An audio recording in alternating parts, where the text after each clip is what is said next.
huwag mo munang ituloy ang presko. Pero sir, kailangan malaman ng publiko ang nangyari. Kailangan maintindihan nila kung maglalabas tayo ng curfew.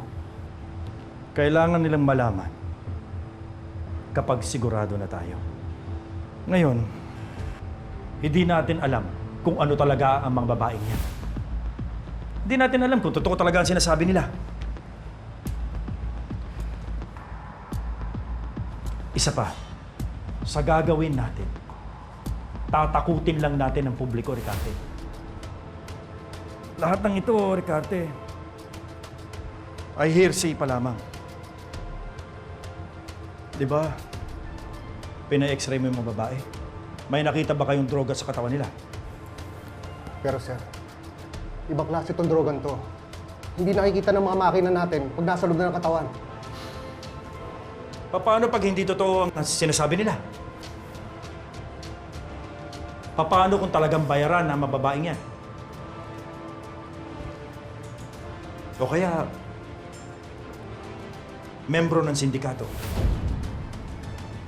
Anong plano niyo gawin, sir? Ilagay niyo muna sila sa isang safe house. Habang ongoing ang investigasyon. Tapos magdala kayo ng doktor para ipacheck ang mga katawan nila. One way or another, lalabas ang droga sa katawan nila. Kung nagsasabi sila ng totoo, saka natin ituloy ang press con. Hilaw na hilaw pa ang investigasyon niyo. Ricarte, ayoko mapahiya tayo.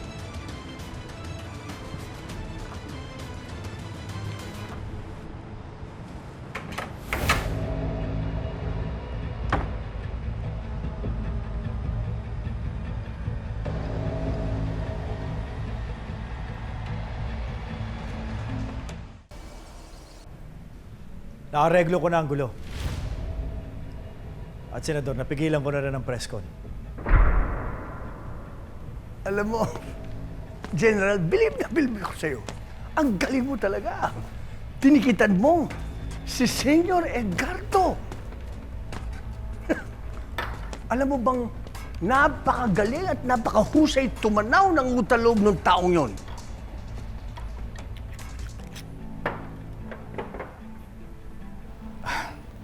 Senador, siya nga pala. Anong plano niyo sa mga babae? Ililipat na sila mamayang gabi sa safe house. Don't you worry. Bahala na ang sindikato sa kanila. At hindi na sila sisikatan ng araw.